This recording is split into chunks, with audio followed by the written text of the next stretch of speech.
El Eterno les bendiga, amados hermanos y hermanas. Vamos a iniciar pues con lo que es el tema número 13 de lo que es la serie Un Dios como Jesús. El tema pues se titula El amor a prueba en la cruz. Antes que nada pues les voy a pedir, como siempre de costumbre, que preparen sus Biblias para poder pues embarcarnos en este nuevo tema. Va a estar bastante interesante, va a ser un poco corto este tema, pero bastante sustancioso, así que preparen sus Biblias. Vamos a orar antes de entrar en el tema. Oh bendito Padre eterno, te damos gracias, Padre, porque tus misericordias, Señor, se renuevan cada día, Padre. Misericordia, Señor, que en algunos momentos nosotros no entendemos, Padre, pero gracias a ti, Padre, y poco a poco iremos comprendiendo. Te pido, Señor, en esta hora, Señor, que seas tú, Señor, el que nos abra el corazón para poder, Señor, estudiar todo lo que es la Escritura, Señor, con respecto a este tema, Padre. En el nombre de Jesús, amén y amén. Bueno, amados hermanos, vamos a empezar con lo que es la primera pregunta. ¿Bajo qué ley fue condenado Cristo? Solo que antes de dar respuesta a esta pregunta, les voy a contar algo que me pasó hace unos momentos. Bueno, vine aquí, ¿verdad?, del trabajo. Yo tengo la Biblia en cierto lugar, en mi cuaderno, donde anoto las cosas que, por ejemplo, versículos, los temas que tengo, pues ya están ahí pues en ese cuaderno. Y también tengo lo que es mis lapiceros y todo. Pero la cosa es que el lapicero rojo, que es el que más ocupo, ¿verdad?, para anotar y subrayar lo que es en la Biblia, es un lapicero punta fina. Con otro no se puede lo que es subrayar la Biblia. No estaba. Ahí está que esa pequeña pérdida de ese lapicero desencadenó en mí una ira incontenible, se podría decir, y no hallaba qué hacer, y prácticamente mi hija lo había agarrado, y total que un solo lapicero causó todo ese desván en mi mente y comenzó a hacer estragos. Ahí está que les cuento todo esto porque realmente el ser humano está lleno de muchos, pero muchos errores, y yo no estoy exento de cometer o de entrar en ira o de en cualquier situación pues que no esté a mi alcance de mantener la paciencia, pues puedo errar. Pero realmente el Padre no es así con nosotros, es bien diferente, muy diferente. La ira de Dios es bien diferente. Pero vamos a ver, hermanos, de qué va este tema. Vamos a entrar a lo que es la primera pregunta. ¿Bajo qué ley fue condenado Cristo? Gálatas 3, y vamos a leer el versículo número 13. Gálatas 3:13 dice así: Cristo nos redimió de la maldición de la ley, al hacerse maldición por nosotros, porque escrito está: maldito todo el que es colgado de un madero. Antes de seguir con el siguiente versículo, debemos de hacernos la pregunta: ¿bajo qué ley fue condenado Cristo? ¿Y a qué ley se está refiriendo Pablo en esta epístola o carta a los Gálatas? Debemos de hacernos esa pregunta y debemos de ir a donde es que dice maldito todo aquel que es colgado de un madero. Y eso lo encontramos en Deuteronomio 21:23. No voy a ir ahí porque realmente lo mismo dice, y habla de alguien que ha cometido algún delito y no debe de dejarse en ese estado de colgado, porque realmente la Escritura lo dice, que es maldecido, o sea, pero vamos a ir a la cita para no estar tratando de decir lo que no es verdad, porque Deuteronomio 21 y es el versículo 23. Pero vamos a leer el 22 para tener un poco de contexto. Y dice: si alguno comete algún pecado digno de muerte y es muerto y colgado en un madero, no se dejará su cuerpo por la noche en el madero. Sin falta lo enterrarás en el mismo día, porque un hombre colgado es maldición de Dios. Solo note lo que está diciendo este texto. Dice que un hombre colgado es maldición de Dios. Prácticamente le están atribuyendo a Dios esa maldición. O sea, le están diciendo que Él es el que lo ha maldecido. Así no contaminarás tu tierra que el Señor tu Dios te da por herencia. Teniendo esto en mente, nos vamos a dar cuenta de que los judíos y todos los que llevaron a cabo todo ese complot para quitarle la vida al Mesías estaban tratando de cumplir con esta ley. ¿Por qué? Porque al Mesías se le acusaba de quebrantar, y eso lo vamos a ver un poquito más adelante. Se le acusaba de quebrantar el sábado. Vamos a ver si realmente lo quebrantaba o no. De quebrantar el séptimo día. Se le acusaba de blasfemia también por hacerse pasar por hijo de Dios o por hacerse pasar por Dios, porque incluso perdonaba pecados. Entonces todo esto, hermanos, nos lleva a pensar en una sola cosa: ¿bajo qué ley es que es condenado Cristo? Y realmente esto lo mencionan incluso los místicos judíos, e incluso hay personas que son ortodoxas, los judíos ortodoxos, mencionan que la Torá en sí no es solamente los 5 libros de lo que es el inicio de lo que es el Antiguo Testamento, sino que la Torá en sí es todo lo que tiene que ver con la palabra del Señor, que fue dada incluso a través de profetas. Y ellos manejan de que no hay división en la Torá. Aunque muchos eruditos han hecho divisiones en lo que son las leyes, leyes que son civiles, leyes morales, hay leyes religiosas, hay varias leyes que pues los eruditos lo que han hecho es hacer divisiones y poner incluso temas. Ya habíamos hablado con respecto a esto en otro tema, donde se le pusieron subtítulos a lo que son las escrituras para dar un mejor entendimiento a lo que es la escritura, se podría decir así, pero realmente a veces causa paradigmas, porque nosotros no sabemos hasta dónde llega algún tipo de discurso, porque incluso los capítulos a veces no como que nos desvían de lo que es el contexto, porque el hecho de que haya capítulos no significa que va a decir otra cosa, sino que a veces sigue con el discurso la persona que está hablando. En este caso lo podemos ver en los libros de los evangelios, en donde Jesús comienza a hablar y Jesús comienza a hablar y hablar y hablar, y el hecho de que esté dividido en capítulos no significa de que va a seguir con otro tema Jesús, sino que sigue la secuencia de lo que viene diciendo. Lo vemos también en el Sermón del Monte, en donde se divide capítulo con otro capítulo y sigue diciendo y sigue diciendo con respecto a lo que es el mismo Sermón del Monte.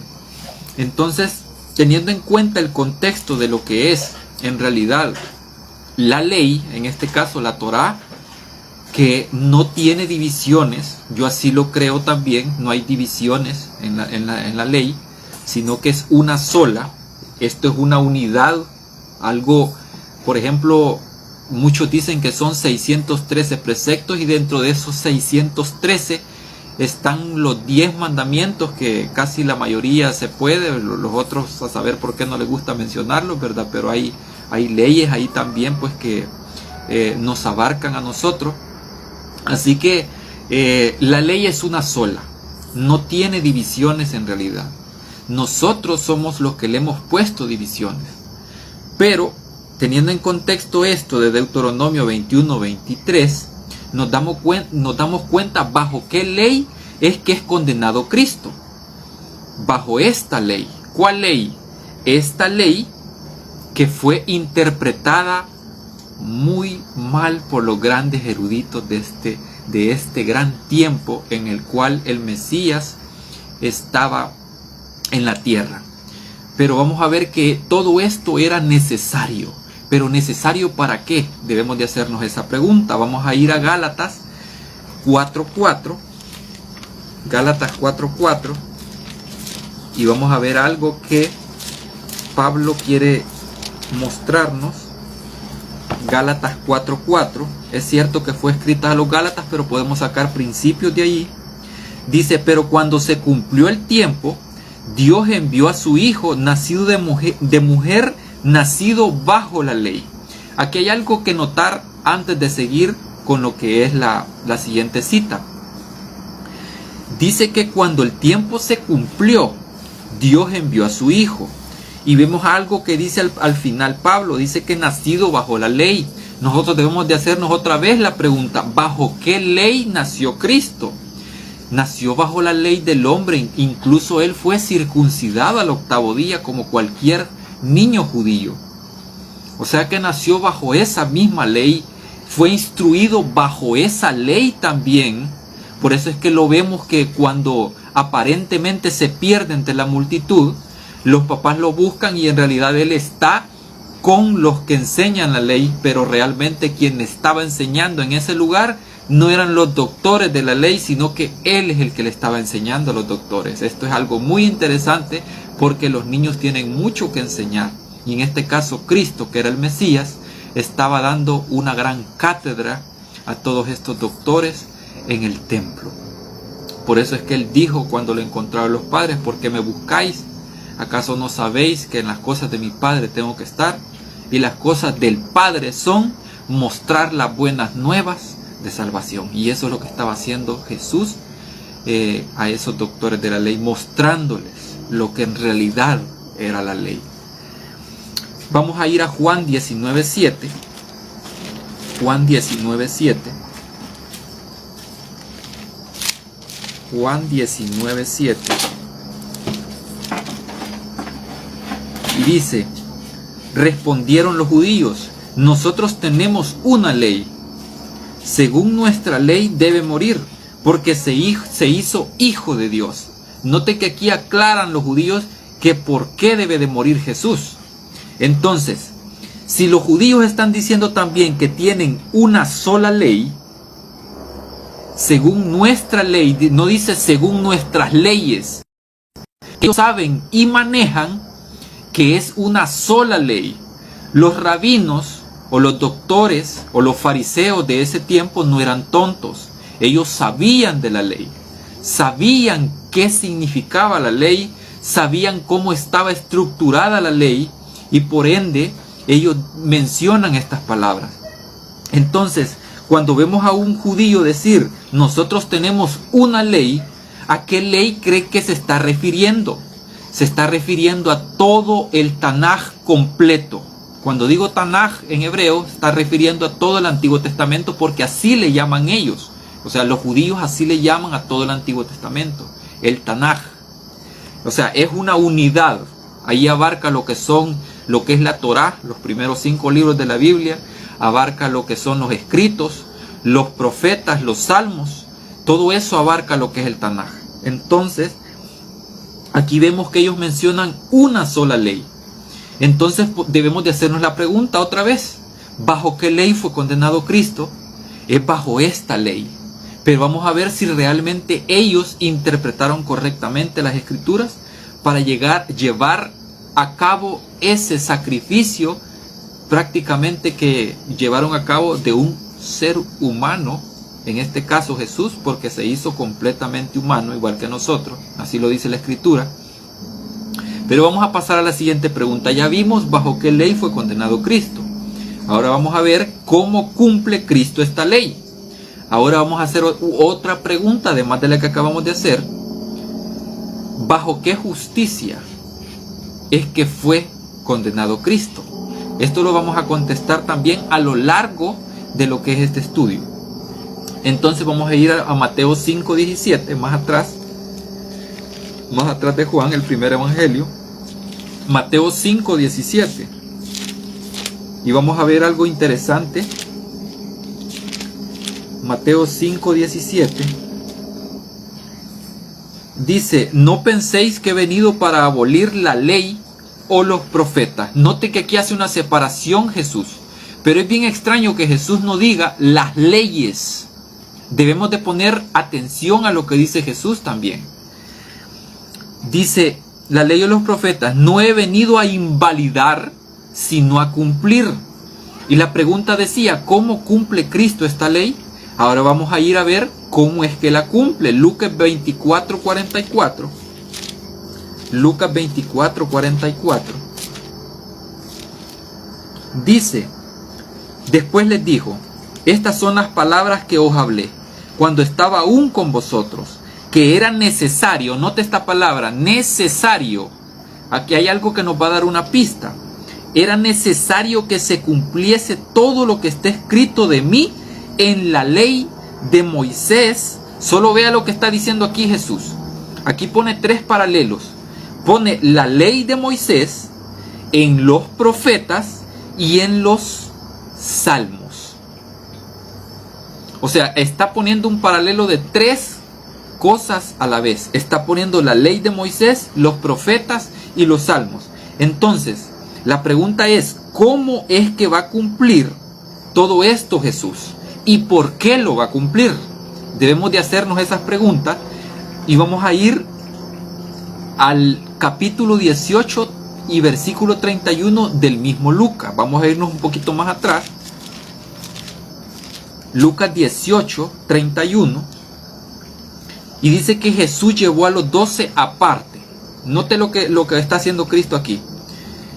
Y les dijo, ahora subimos a Jerusalén y se cumplirán todas las cosas escritas por los profetas acerca del Hijo del Hombre.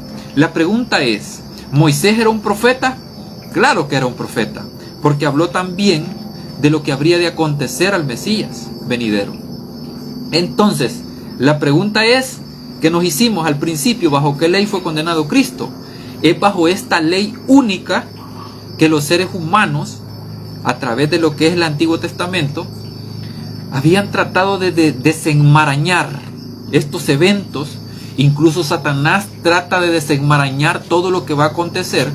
Y por eso es que a través de Herodes manda matar a todos esos niños para acabar con ese que viene.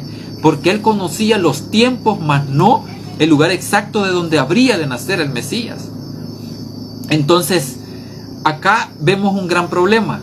Si ni siquiera Satanás pudo saber con exactitud lo que iba a pasar, mucho menos nosotros.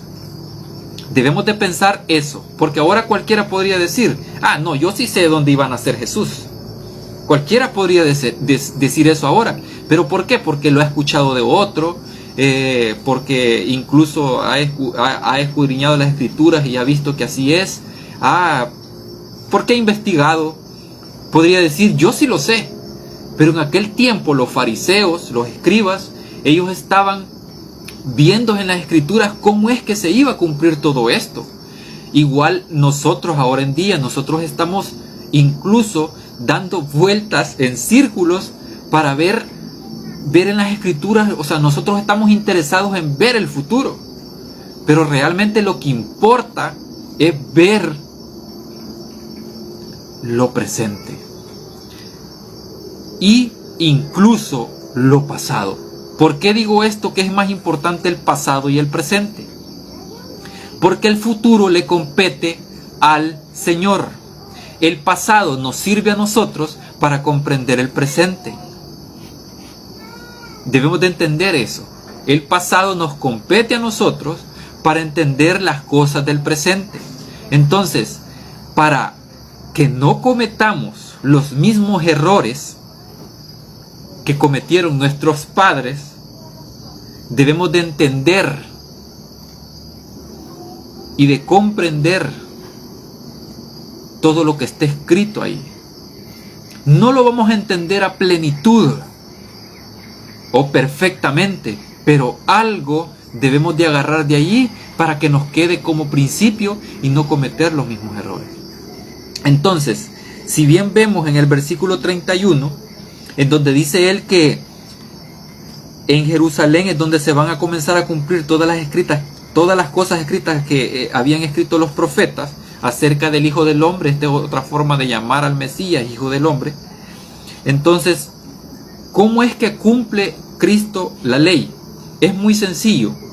Todo evento que estaba profetizado en la ley, en los profetas y en los salmos, todos estos eventos van casando conforme el tiempo va pasando, conforme la vida, ministerio, muerte y resurrección del Señor. Así es como el Señor va cumpliendo con esta ley. Entonces vamos a ir a la tercera pregunta. ¿Quién necesitaba la muerte de Cristo? Y aquí vamos a entrar en calor. Porque realmente, según, oigan bien esto, según lo que es la mayoría de religiones, quien necesitaba la muerte de Cristo en realidad, o quien demandaba la muerte de Cristo en realidad, es el Padre. Pero vamos a ver si en realidad es cierto esa aseveración. Porque cualquiera puede tener una opinión. Y es válido hacerse de opiniones e incluso ejercitar algún tipo de doctrina, teología o como sea. Pero, ¿realmente está de acuerdo esto con las Escrituras? Vamos a ir a Hechos 5:30. Vamos a ir a Hechos 5. Hechos 5, versículo 30.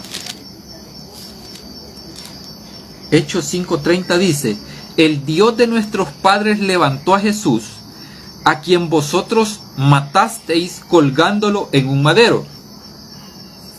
Noten que aquí está diciéndome a mí que somos, bueno, no voy a decir que somos, pero les está diciendo a quien vosotros matasteis colgándolo en un madero. Y es extraño que no diga que es Dios el que lo manda para colgarlo en un madero. Esto es bien extraño. Entonces aquí Pedro está diciendo en el contexto que dice es preciso obedecer a Dios antes que a los hombres. El Dios, o sea, él le hace énfasis: al Dios de nuestros padres levantó a Jesús, a quien vosotros matasteis colgándolo en un madero. Y sigue diciendo en el 31: a este Dios lo ha exaltado a su diestra por príncipe y salvador, para dar a Israel arrepentimiento y perdón de los pecados. Note que esto es bien interesante, porque dice que esto prácticamente se llevó a cabo no para que sea maldecido el Señor, sino para ser exaltado a la diestra del Padre por príncipe y además salvador, y aún más para dar a Israel arrepentimiento y perdón de pecados. Esto es bien interesante, porque quien da prácticamente el arrepentimiento es el Señor. Esto ya lo habíamos estudiado en los temas anteriores, pero es bueno recalcarlo. Y también dice que da el perdón de los pecados. Entonces, ¿qué significan estas palabras? La pregunta viene: ¿quién necesitaba la muerte de Cristo en realidad? Pero no voy a dar la respuesta aún. Quiero que ustedes estén en ascuas y que la encuentren por sí mismos a través de los textos que vamos a leer. Juan 5:18, más atrás, el último de los evangelios. Juan 5:18.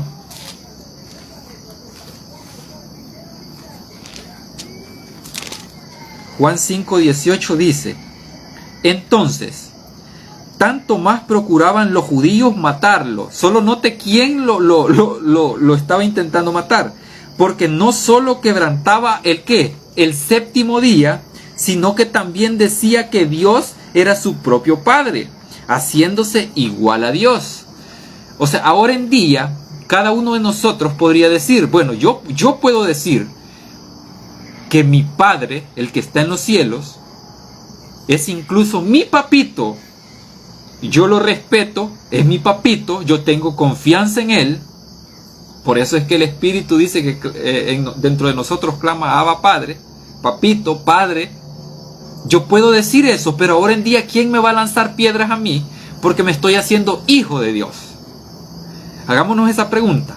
Pero en aquel tiempo, los judíos eran tan celosos de la ley que no podían tolerar que alguien ajeno a su círculo se llamara hijo de Dios. Noten hasta qué punto llegaba esto. Entonces, si a Jesús se le acusaba de quebrantar el Shabbat y de hacerse pasar por hijo de Dios, porque para ellos era una blasfemia todo esto, entonces debemos de hacernos una pregunta nosotros. ¿En realidad el Señor estaba quebrantando el Shabbat? ¿Estaba haciéndose pasar por hijo de Dios? Hágase esas preguntas, pero la pregunta que vamos a contestar es esta. Juan 5:18. ¿Quién necesitaba la muerte de Cristo? En Juan 5:18 estamos diciendo que los judíos procuraban matarle a él. Entonces, ¿quién necesitaba la muerte de Cristo? ¿Y por qué? Juan 8:44. Juan 8:44 dice: vosotros sois de vuestro padre, el diablo, y los deseos de vuestro padre queréis cumplir. Él ha sido homicida desde el principio y no permaneció en la verdad, porque no hay verdad en él. Cuando habla mentira, habla de lo que él mismo es, porque es mentiroso y padre de mentira. Esta escritura es bien importante para respondernos esta pregunta. Porque quienes andaban buscando al Mesías para matarle, para incluso calumniarle, para llevarlo a la muerte, eran los judíos prácticamente. Los del Sanedrín querían matarle. Entonces, si ellos querían matarle, ¿bajo qué ley ellos estaban intentando matarle? Porque es bien extraño también que Pablo diga que la ley es justa y santa. Los cochinos somos nosotros. Entonces, si acá está diciendo que los deseos de vuestro padre queréis cumplir, porque él ha sido homicida desde el principio, les está diciendo que si ellos en su corazón están deseando matarlo, ¿qué es lo que quieren hacer entonces? ¿Quién es el que deseaba la muerte de Cristo? Eran ellos. En Hechos 13, del 28 al 30, va a decir algo importante. Dice: y sin hallar en él causa alguna de muerte, pidieron a Pilatos que lo matase.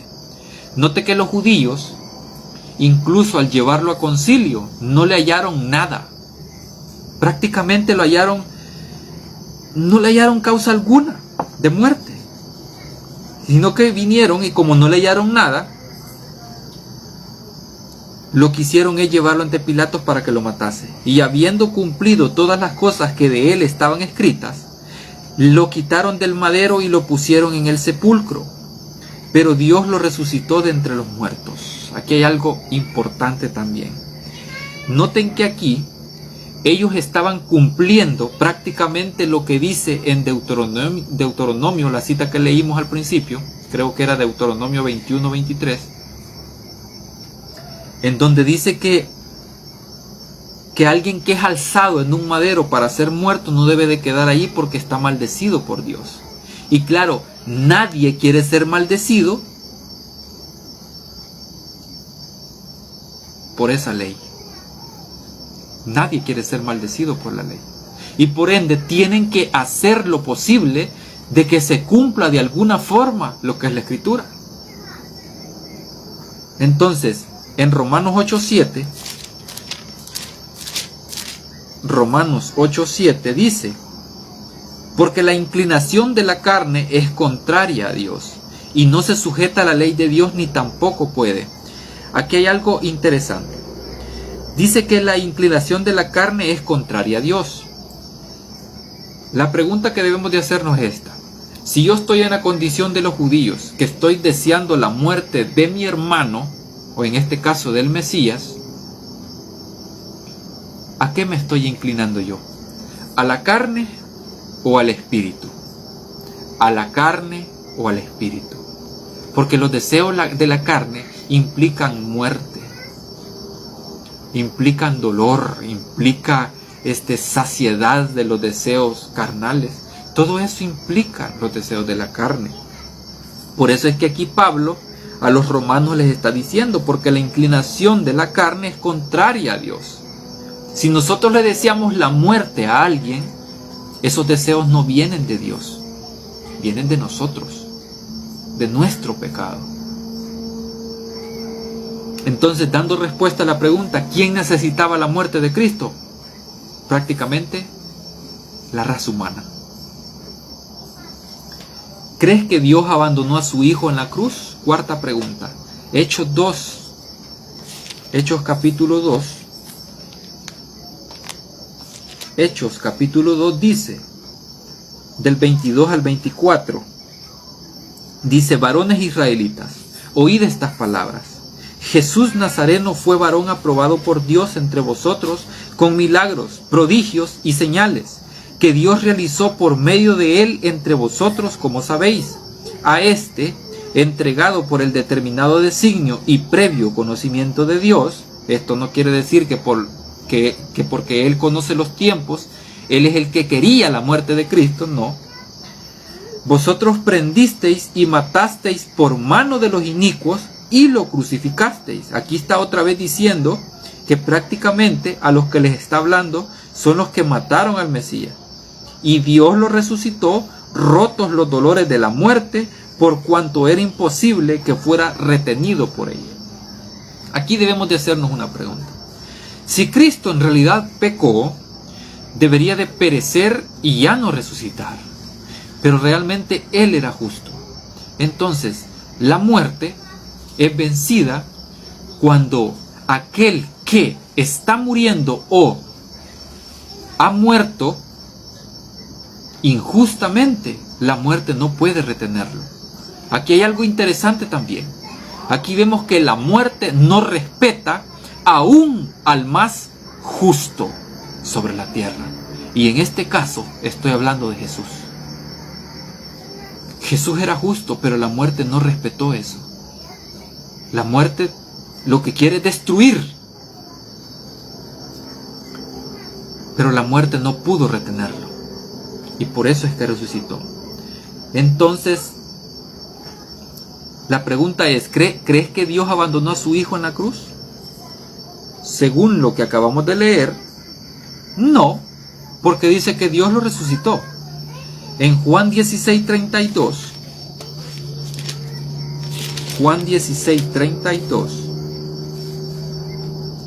dice: la hora viene y ha llegado ya, en que seréis esparcidos cada uno por su lado, y me dejaréis solo, pero no estoy solo, porque el Padre está conmigo.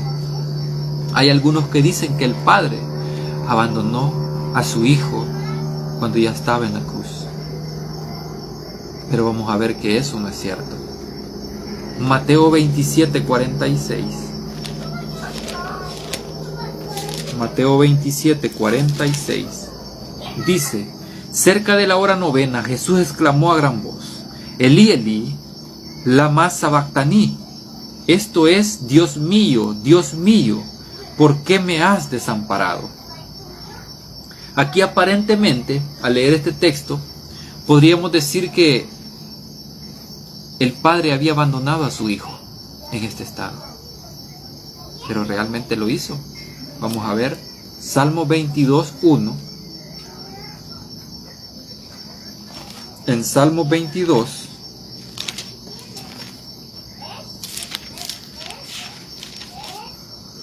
Salmo 22:1 dice que es que es lo que Jesús está exclamando. Por eso es que dice que incluso lo que estaba escrito en los Salmos, no todo claro, porque son algunas partes, algunas perlas, algunas profecías que están escritas en los Salmos y que incluso aún no se comprenden y que aún no se han cumplido.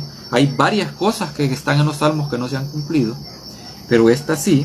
Dios mío, dice el Salmo 22.1, ¿por qué me has desamparado? ¿Por qué estás lejos de mi salvación y de mi clamor?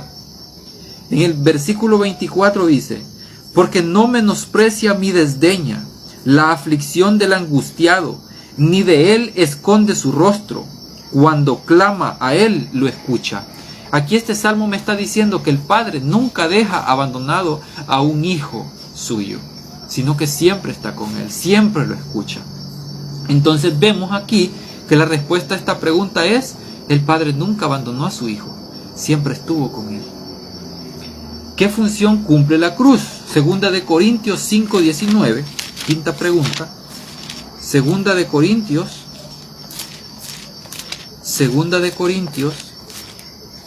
y vamos a leer el versículo 19 del capítulo 5. Segunda de Corintios 5:19 dice, porque Dios estaba en Cristo reconciliando consigo al mundo, sin tomar en cuenta el pecado de los hombres, y nos encargó a nosotros la palabra de la reconciliación. Aquí hay una gran beta en lo que está diciendo Pablo. ¿Por qué digo esto? Porque no solamente estaba Cristo en esa cruz, sino que también estaba el Padre reconciliando consigo al mundo, sin tomar en cuenta el pecado de los hombres. Debemos de hacernos una pregunta, ¿cuál pecado de los hombres? Con todo lo que vimos anteriormente, vemos que el mayor pecado de los hombres es desear la muerte de una o de un ente justo, alguien que no tiene la culpa. Ahora vámonos a la ley antigua, la ley ritual, como algunos le llaman. Vemos allá que quien demandaba la muerte de un cordero prácticamente era el hombre. Ellos querían que a través de esos animales, ellos pensaban que a través de esos animales podrían ser justificados realmente, pero realmente no es así. Porque quien tiene que morir en realidad, incluso en la Biblia está escrito de que la paga del pecado es muerte. Y claro, yo pequé, yo tengo que morir. Esta es la realidad. Yo pequé, yo tengo que morir. Pero Cristo a mí me promete que aunque yo muera por causa de ese pecado, Él me va a dar vida eterna a mí y a usted. Entonces, en este texto hay una gran beta que a mí me llama la atención. ¿Por qué? Porque muchos dicen que el Padre en ese momento abandona al Hijo, pero realmente los dos estaban reconciliando al mundo sin tomar en cuenta el pecado del hombre. Y este pecado radicaba en querer que otro tome su lugar que le corresponde a él por haber pecado. Esto es lo que pasa por alto el Señor cuando reconcilia al mundo con Él. Entonces ambos están ahí en ese momento, porque Dios estaba en Cristo reconciliando consigo al mundo. No es que Dios demandara la muerte de Cristo para reconciliar al mundo, sino que ambos se entregan a plenitud para reconciliar al mundo con Él. O sea, aquí vemos amor en ese reconcilio. Romanos 5:8. Romanos 5:8 dice: pero Dios demuestra su amor hacia nosotros en que siendo aún pecadores, Cristo murió por nosotros. Esto prácticamente está enlazado a lo que acabamos de leer. Si el Padre estaba junto con Él reconciliando al mundo, e incluso nos perdonó aún siendo pecadores nosotros, entonces todo está ligado. Había un propósito ahí. O sea que de toda esta maldad que el ser humano mostraba al mundo a través de sus deseos, Dios sacó algo bueno y mucho mejor de lo que pudo imaginarse el ser humano. ¿Por qué? Porque a través de la muerte de Cristo, nosotros recibimos lo que no merecemos. Pero desde la perspectiva del Padre, nosotros recibimos lo que merecemos. ¿Por qué? Porque en la mente de nuestro Padre, en los pensamientos de nuestro Padre, nosotros somos sus hijos. Por ende, Él manifiesta su amor de esa manera. Nosotros deseábamos la muerte de Él y nos la dio. Nos lo entregó en nuestras manos para que lo vituperáramos, lo escupiéramos, lo lleváramos a la cruz y lo matáramos. O sea, Dios dio o alargó ese hilo para restaurar a cada uno de nosotros. ¿En qué sentido? La muerte no es la solución. La muerte solo es el comienzo de la restauración de todas las cosas, amado hermano. La muerte, voy a repetir esta idea, la muerte es el comienzo de la restauración de todas las cosas. Un judío decía que el ser humano no podía entrar a gozar del ¿cómo es que le llaman ellos? Olam Bayeo, no, espérame. No me recuerdo muy bien cómo decía, pero en el contexto hebreo, ellos dicen que el ser humano no puede gozar del mundo venidero sin antes pasar por la muerte. Este es un pensamiento rabínico y hebraico. Dice que el ser humano no puede gozar del mundo venidero sin antes pasar por la muerte. Entonces vemos que aquí prácticamente Jesús lo que está haciendo es darnos una imagen de lo que va a pasar en realidad con nosotros. ¿Vamos a morir? Sí, vamos a morir.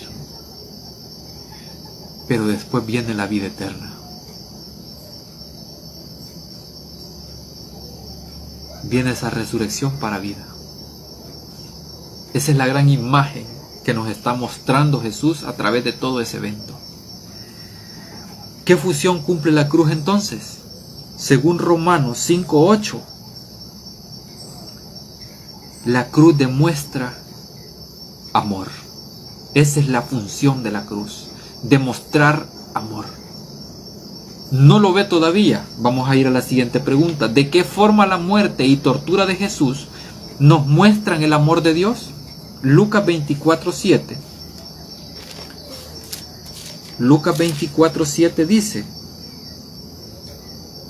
es necesario que el Hijo del Hombre sea entregado en manos de pecadores, que sea crucificado y resucite al tercer día. Note que aquí está diciendo Jesús que es necesario, pero ¿necesario para qué? Para que haya restauración, para que empecemos a entender que la muerte no es la solución, para que empecemos a entender que desearle la muerte al prójimo no es la solución, para que empecemos a entender que desearle la muerte a Él no era la solución, sino que la solución siempre ha sido el amor que Él tiene para cada uno de nosotros, y eso es lo que le da vida y vida en abundancia a cada ser humano. Con esto no estoy negando la muerte de Cristo, sino que la estoy magnificando. ¿Por qué digo esto?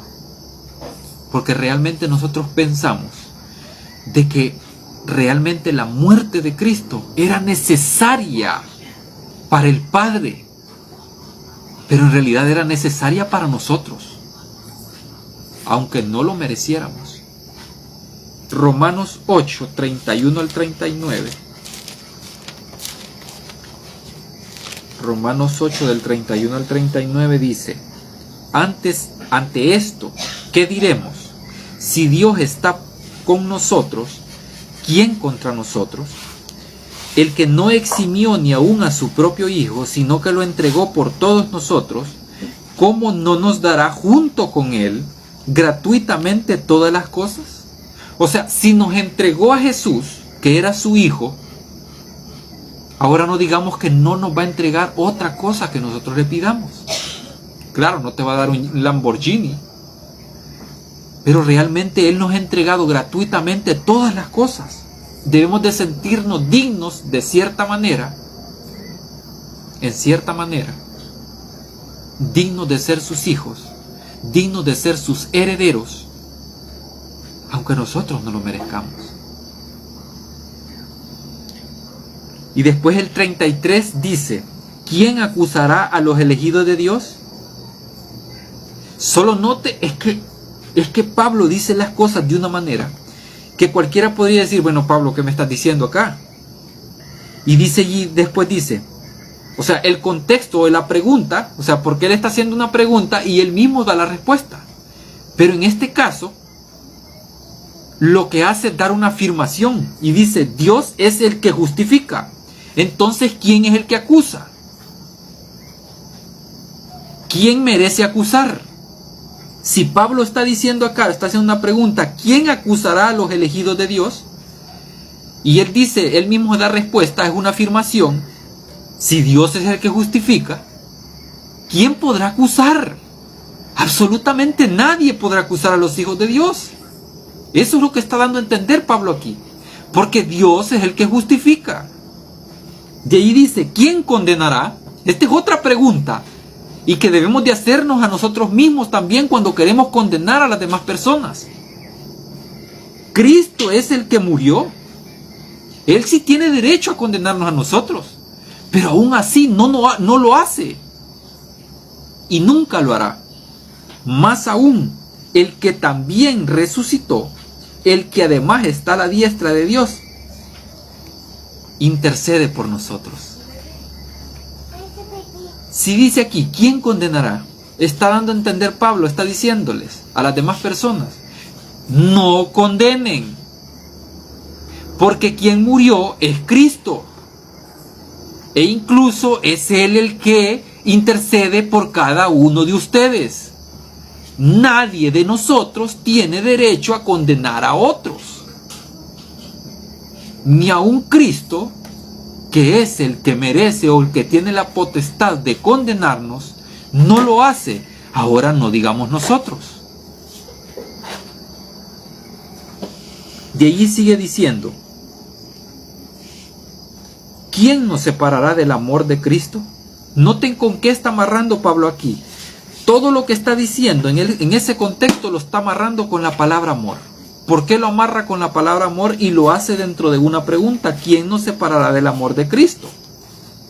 O sea, nadie, cualquier persona que te condene a ti, no puede separarte del amor de Cristo. Aunque te esté condenando paulatinamente, no puede separarte del amor de Cristo. Porque en realidad es Él sí te ama. La raza humana no podría amarte como Él te ama.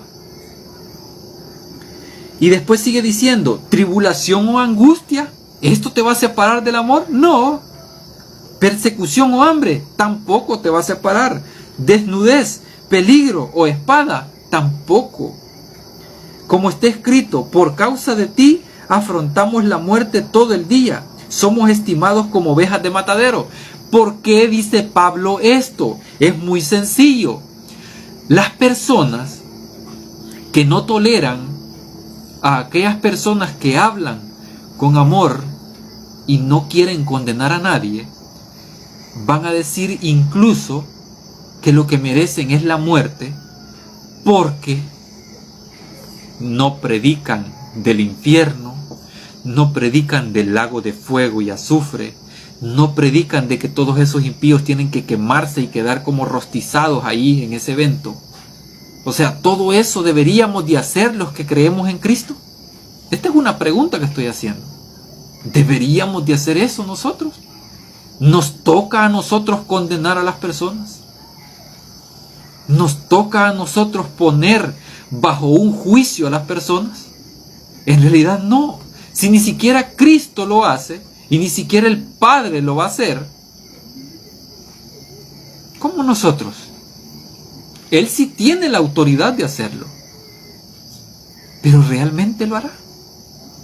Y si lo hace, ¿para qué lo va a hacer? ¿Con qué propósito condenaría a las personas? Y sigue diciendo, pero Dios, que nos ama, nos ayuda a salir más que vencedores en todo.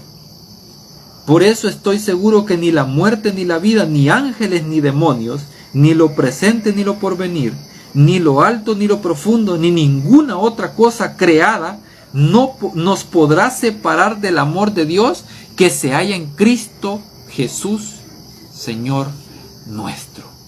O sea que nada, ni la muerte, que es el enemigo mayor que tenemos nosotros hasta este momento. Con esto me voy a atrever a decir que nuestro mayor enemigo no es Satanás, sino que es la muerte. Ni siquiera eso podrá separarnos del amor que tenemos en Cristo Jesús, Señor nuestro. Entonces, ¿de qué forma la muerte y tortura de Jesús nos muestran el amor de Dios? Es muy sencillo. Dios nos está pagando y nos está dando gratuitamente todo por amor.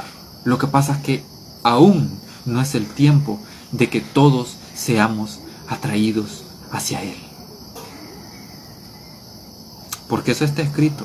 Va a haber un tiempo en que todos van a ser atraídos a Él, y no porque Él los obligue, sino que todos van a ser conmovidos por ese gran amor que Él tiene por sus hijos.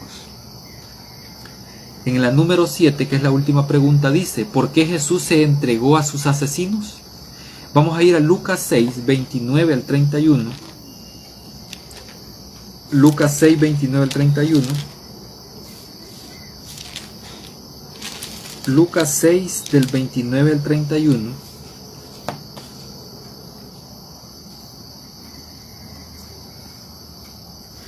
Dice, al que te hiera en una mejilla, dale también la otra. Al que te quite la capa, ni aun la túnica le niegues. Al que te pida, dale. Y al que tome lo que es tuyo, no se lo vuelvas a pedir. Haced a los demás como queráis que ellos os hagan. Por esto es que Jesús se entregó a sus enemigos. Note qué características está ahí. Dice que al que te hiera en una mejilla, dale también la otra. Cuando a él lo estaban vituperando, lo escupían y todo, él guardaba silencio. Cuando le quitaron la capa, no dijo nada. Le pusieron una corona de espinas, no dijo nada.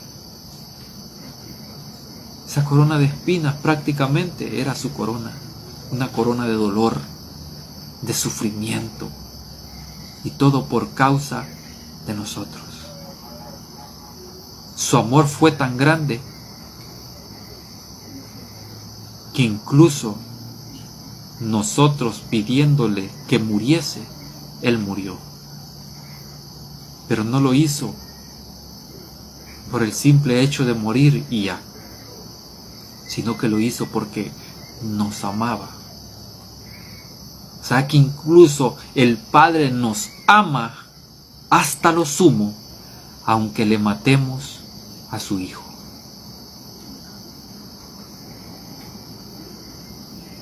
Podría lanzar esta pregunta. ¿Podría perdonar a alguien que le matara a su hijo? ¿Podría usted perdonarlo? Ahora imagínese al Padre. Él nos perdonó, aunque a su Hijo nosotros le quitáramos la vida, aunque a su Hijo le deseáramos la muerte. Él nos perdonó. Vamos a ir a lo que es la reflexión. Esto es para usted y reflexione en su casa. Al leer este pasaje, ¿crees que Dios demandaba la muerte de su Hijo o eso es idea nuestra? Solo voy a mencionar la cita para que usted la note y pues la estudie en su casa. Isaías 53 del 3 al 5. Y con esto quiero finalizar. A Jesús se le acusaba de quebrantar el séptimo día, de hacerse pasar por Dios porque perdonaba pecados, y que incluso se le atribuía blasfemia, porque él decía que era hijo de Dios. Podríamos responder estas preguntas de esta manera. Así como Pablo lo dijo, que el amor es el cumplimiento de la ley. Donde hay amor, no hay ley. Si todo este conflicto tiene que ver con lo que hemos estudiado en otros temas, de que lo que más importa es que Dios sea declarado justo,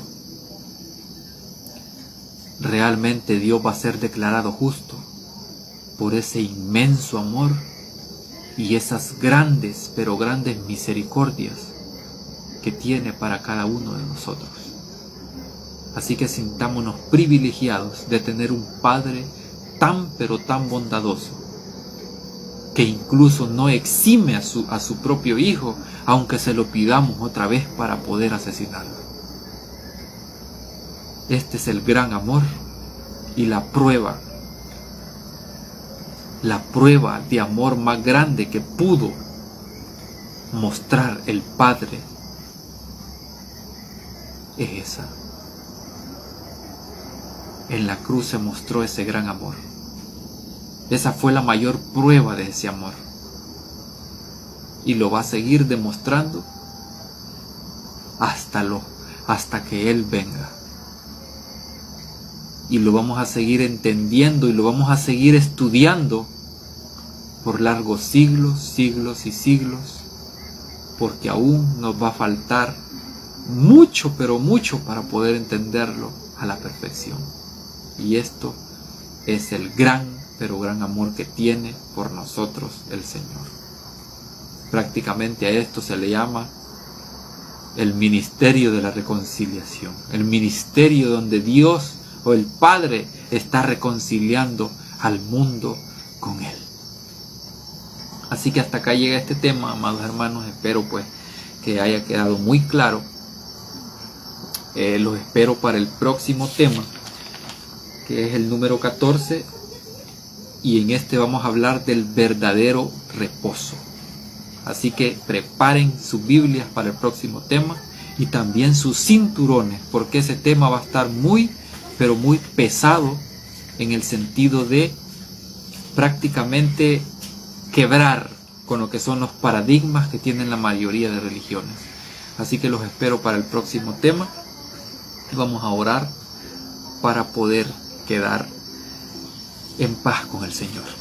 Oh bendito Padre eterno, gracias te damos, Padre, porque sabemos, Señor, que a través, Señor, de ese sacrificio, Señor, de esa entrega, Señor, por amor que tú hiciste, Señor, en esa cruz, nosotros, Señor, quedamos, Señor, a expectativas de que qué más podrías hacer, Señor, por nosotros. ¿Qué más puedes hacer, Padre? Sé, Señor, que en aquellos días, Señor, las sorpresas no van a faltar, Padre, porque tú, Señor, nos vas a dar el mayor regalo, Señor, a cada uno de nosotros. Y el mayor regalo, Señor, es el conocerte a ti, Señor, realmente como eres, Padre. Te damos gracias, Señor, porque a través de este testimonio, Señor, a través de este papel, de esta escritura, nos estás dando a conocer quién eres en realidad, Padre.